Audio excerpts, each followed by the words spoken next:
Eh,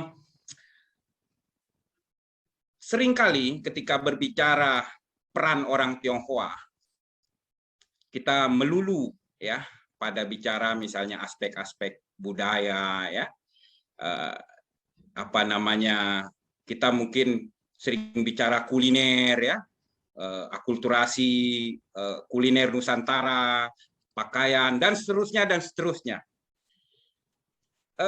Kami di Museum Pustaka Peranakan Tionghoa khususnya sebetulnya menggali peran orang-orang Tionghoa dalam masa perjuangan, terutama perjuangan fisik, militer. Hal yang jarang sekali sebetulnya dibicarakan secara terbuka oleh siapapun. Padahal catatan-catatan dan fakta mengenai itu sebetulnya sangat banyak.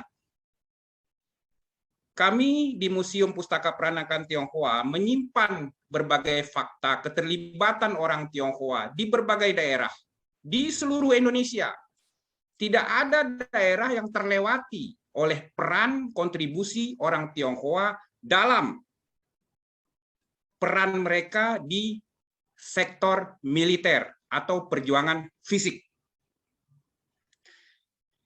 Dalam ulang tahun yang ke-10 kemarin, Museum Pustaka Peranakan Tionghoa, puji Tuhan sudah memasuki tahun ke-10.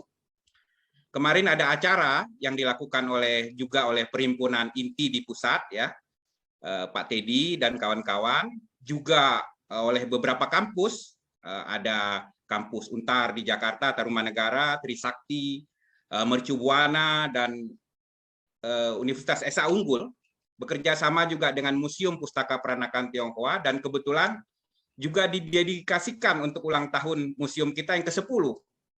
Judulnya nggak main-main. Jadi peran etnis Tionghoa dalam sejarah perang Indonesia.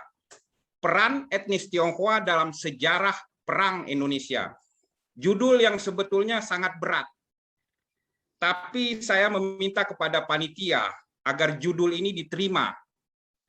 Ya, tidak mudah sebetulnya karena bahasanya kelihatannya terlalu berat, ya. Agak ngeri-ngeri sedap panitianya mengangkat tema ini, ya. Itu berbagai macam acaranya, ya. Lomba poster, lomba mengarang, dan terakhir ditutup dengan seminar, ya, webinar. Itu berlangsung pada tanggal 28 Agustus kemarin ya, 28 Agustus. Pagi-pagi sekali kami dari panitia mendapatkan telepon dari markas besar TNI. Dikabarkan bahwa Panglima TNI Bapak Marsikal Hadi berkenan memberikan sambutan tertulis dalam acara tersebut. Itu pagi-pagi sebelum acara dimulai. Kami mendengarnya ya tentu sangat kaget ya, karena kami nggak berpikir beliau berkenan untuk hadir. Barangkali karena temanya terlalu berat tadi, ya. Tetapi beliau kemudian memberikan sambutan tertulisnya yang dibacakan oleh saya lupa Panglima siapa namanya, ya. Dibacakan sambutan beliau. Sambutan ini sebetulnya adalah jejak penting menurut saya, di mana fakta atau kebenaran keterlibatan orang-orang Tionghoa dalam perang di segenap penjuru Indonesia ini, yaitu kita tahu, tapi yang mau mengakuinya itu yang jadi masalah dan mau menyampaikannya secara terbuka. Dan di hari yang bersejarah itu menurut saya sangat bersejarah. Panglima TNI, pucuk pimpinan Tentara Nasional Indonesia, mengatakan bahwa orang-orang Tionghoa juga terlibat dalam sejarah perang di Indonesia. Allahu Akbar, puji Tuhan, haleluya. Saya kira semua mengucapkan itu. Terharu rasanya bagaimana beliau mengutip informasi-informasi dan menyampaikannya kepada kita semua. Saya pikir ini hadiah, kado yang luar biasa dari beliau. Beliau juga mengatakan pada tahun 1740-an dalam peristiwa Geger Pecinan, itu tidak hanya 10.000 orang dibantai. Informasi bahwa di situ dibantai 10.000 orang itu melulu yang didengar, baik oleh orang-orang Tionghoa dan etnis lain. Tetapi ada kelanjutannya. Itulah mula dari perlawanan besar bangsa Indonesia. Itu yang dituliskan oleh Panglima TNI dalam sambutan tertulisnya. Beliau katakan, inilah awal mula perlawanan pemberontakan orang Tionghoa di Nusantara, di Indonesia. Dan bertemu dengan saudaranya, orang-orang Mataram, orang Jawa Mataram, yang pada saat itu juga konflik dengan VOC Belanda. Sehingga mereka bersepakat untuk bersama-sama berperang menghadapi VOC Belanda saat itu. Suatu koalisi yang luar biasa, yang juga ditulis dalam berbagai literatur. Ya.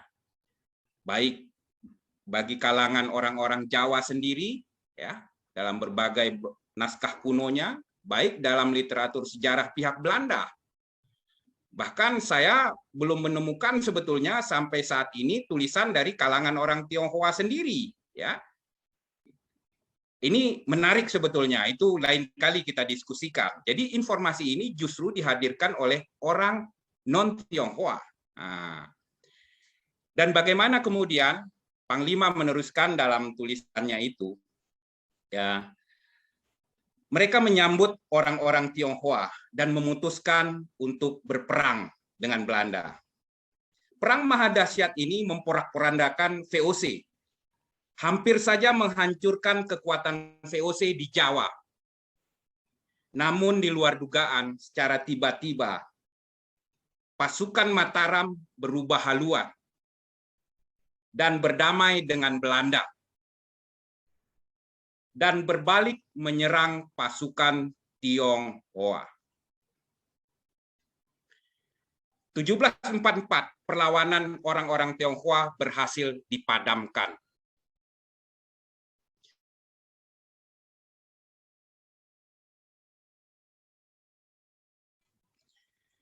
Sejarah besar ini seringkali disembunyikan, disimpan rapat-rapat, tidak disampaikan. Bahkan orang Tionghoa sendiri merasa, rasanya terlalu berlebihan. Dalam beberapa kali saya bertemu atau berdiskusi, kadang mereka curiga, ini Bang Azmi terlalu melebih-lebihkan. Ya. Informasinya tidak seperti itu, ditambah-tambahin barangkali. Ya, boleh jadi, karena kelihatannya terlalu hiperbolik atau bombastis lah ya. Tapi saya kira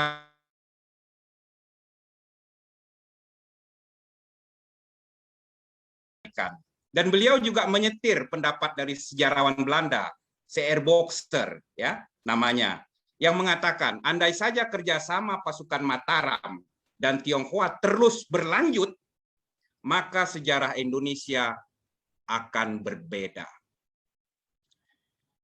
Beliau mengakhiri sambutan tersebut. Ya, ini saya kira kita perlu menyampaikannya terus-menerus.